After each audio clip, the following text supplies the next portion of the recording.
Bonsoir Jean-Pierre Raffarin. Bonsoir Edwige Murion, bonsoir à tous. Merci d'être avec nous. Beaucoup de questions à avoir avec vous, même si ce soir, on est dans une situation un petit peu complexe parce qu'il n'y a pas de certitude. Brumeuse, si vous voulez, que ça soit tant aux États-Unis, évidemment, avec les élections des midterms. On sait que Joe Biden doit intervenir ce soir.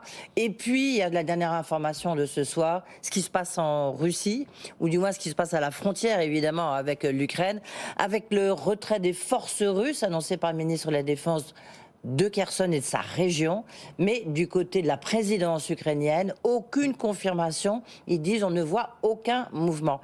Ce que ça veut dire, malgré tout, c'est qu'il y a quand même une progression des forces ukrainiennes. Est-ce que ça peut être un camouflet pour Vladimir Poutine?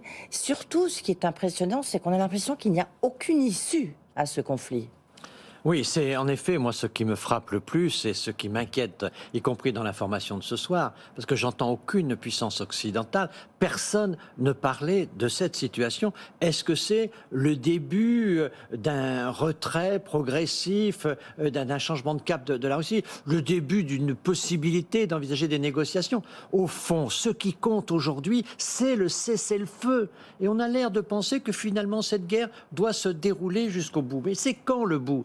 Non seulement le peuple, aujourd'hui, le peuple ukrainien vit une tragédie, mais l'Europe est la deuxième victime. L'Europe est quand même paralysée par cette... C'est la crise de l'énergie, c'est la crise de l'inflation. L'Ukraine ajoute des crises aux crises. On a même une certaine forme de crise de la défense. On voit bien que, y compris le couple franco-allemand, est abîmé. Nous voyons bien que nous sommes détruits en partie par cette guerre. Donc il faut le cessez-le-feu. Et on ne voit pas de mobilisation pour le cessez-le-feu. On ne voit pas de mobilisation pour la négociation. Tout le monde a l'air d'accepter l'idée que cette guerre doit durer. Mais nous en sommes aussi victimes. Bien sûr, je ne nous mets pas au même niveau que le peuple ukrainien qui vit une tragédie quotidienne. Et russe, mais, le peuple russe aussi. Mais le projet européen, il est complètement aujourd'hui fragilisé. Qu'est-ce que veut dire l'Europe de la défense quand les peuples ont peur et qu'ils appellent l'OTAN?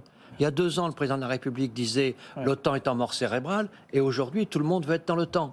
Et on voit bien que l'Europe est très fragilisée par cela. L'Afrique est menacée par les crises d'inflation auxquelles s'ajoute l'ensemble de les Russes d'énergie. Donc au fond, on voit bien que le cessez-le-feu de l'Ukraine, c'est vraiment la priorité des priorités. Au lieu de prendre cet événement-là, ce retrait éventuel, comme une circonstance à utiliser, je vois que tout le monde reste spectateur, ce qui est inquiétant. Oui.